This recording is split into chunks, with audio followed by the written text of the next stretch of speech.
ना दिल की बात, ना मन की बात, प्रेम की बात प्रेम के साथ। मैं प्रेम मधुकांति न्यूज़ 19 में आपका स्वागत करता हूँ। इस वक्त हमारे सामने वरिष्ठ अधिवक्ता और सामाजिक चिंतक एडवोकेट राजीव गुप्ता जी हैं। सर, आपका स्वागत है।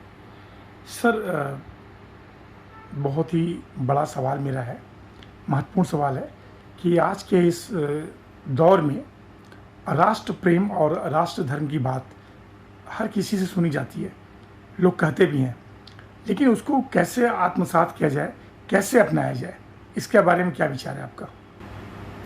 देखिए, सबसे पहली बात तो ये है कि अपने अंदर भावना होनी चाहिए, अपने परिवार और अपने समाज और उससे ऊपर है हमारा राष्ट्र। अगर राष्ट्र अच्छा होगा, राष्ट्र के लिए चिंतन आप ठीक तरीके से करेंगे तो डेफिनेटली हमें समाज और हमारा परिवार भी ठीक रहेगा।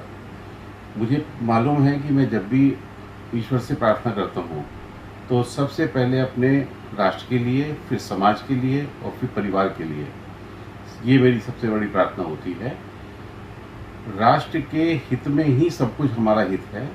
अगर हम राष्ट्र के हित को नज़रअंदाज करेंगे तो शायद हम लोग जीना भी हमारा मुश्किल है। राष्ट्र सर्वोपरि है। राष्ट्रोपरि। सर, उसको हाउ कैन एक्टिवेट? कोई व्यक्ति राष्ट्र प्रेमी है या राष्ट्र धर्म की ध्यान रखता है, ये हमें समझने में कैसे लगेगा कि वो राष्ट्र प्रेमी है या वो राष्ट्र धर्मी है? सड़क पे चलते हुए अगर आपके रास्ते में कोई पत्थर आता है, आप उसको अगर हटा देते हैं तो आप राष्ट्र प्रेम रखते हैं, क्योंकि उस राष्ट्र प्रेम में आपको आपका भी कर्तव्य पूरा होता है और समाज के प्रति भी आपका कर्तव्य पूरा होता है। लेकिन अगर आप उसको नज़रअंदाज कर देते हैं तो आपकी राष्ट्र प्रेम की भावना में शायद कमी आएगी। और सबसे अच्छी बात यह है कि अगर आप राष्ट्र प्रेम रखते हैं तो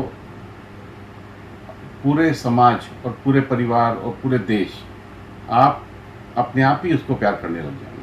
मतलब आपका सरल शब्दों में कहना ये है कि मतलब हम दूसरों के लिए अगर सोचना शुरू कर देंगे, दूसरों को फायदे के लिए, तो शायद राष्ट्र धर्म या राष्ट्र प्रेम वहाँ से प्रारंभ हो जाता है। बिल्कुल ठीक बात है जी, बिल्कुल ठीक बात है। जैसे कोई व्यक्ति जिस भी पेशे में है, अगर वो उस पेशे से जुड़े हुए लोगों के हित के बारे में सोचेगा तो राष्ट्र प्रेम करता है। इसी कड़ी में मैं चाहता हूँ कि जनमानस को एक दो उदाहरण आप और दें जिन्होंने कोरोना काल में राष्ट्र प्रेम का परिचय दिया। सर, मैं जब भी कभी ईश्वर से प्रार्थना करता हूँ तो ईश्वर को सबसे सर्वोपरि माना जाता है, लेकिन मैं सबसे पहले पूजा करना चाहता हूँ अपने सैनिकों की, क्योंकि जो उनका त्याग है, जो उनका बलिदान है, वो मैं देखता हूँ, ईश्वर को मैंने कभी नहीं देखा।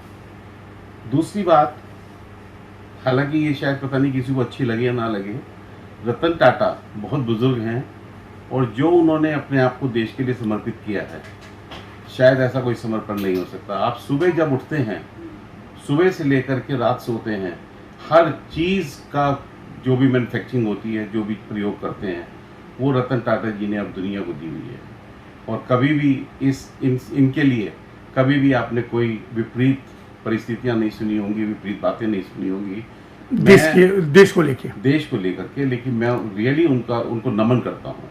और मैंने ये चिट्ठी उनको कभी लिखी भी थी कि सबसे पहले मैं भगवान से पहले भी सैनिकों को रखता हूँ, सैनिकों के बाद रखता हूँ भगवान को, भगवान के बाद तीसरा नंबर रतन टाटा का ही है मेरे लिए। जी। मैं वास्तव में उनके लिए इतनी इज्जत रखता हूँ। मतलब उन्होंने देश को और देश के लोगों को बहुत कुछ दिया है, जो उनकी जितनी भी भौतिक आवश्यकताएं हैं, बहुत चाहे वो बुनियादी हो या चाहे, और पूरी ईमानदारी के साथ और पूरी लगन के साथ अब भी काम करते हैं और करते रहेंगे। सर, उन्होंने कोरोना काल में बहुत मदद भी किया जी, बहुत सारे लोगों के लिए, चाहे वो ऑक्सीजन सिलेंडर हो या प्रधानमंत्री राहत कोष में पैसा भी उन्होंने काफ़ी कुछ दिया था। बहुत कुछ दिया, सब कुछ दिया, लेकिन कभी उन्होंने अपने आप को एक्सपोज नहीं होने दिया। जी। कि वो अपने आप को दिखाएं कि साहब मैंने बहुत कुछ किया है दूसरे इंडस्ट्रीज की तरह। मैं उनको वास्तव में नमन करता हूँ। और ये सच्चा देश प्रेम अगर सीखना हो तो सैनिकों से और रतन टाटा से सीखा जाए। जिससे कि अगर आम जनता इसको अपना आइडियल मानती है तो उसको अपना कर्तव्य निर्वहन करने में काफ़ी आसानी होगी। बिल्कुल बिल्कुल। सर, बहुत बहुत धन्यवाद सर।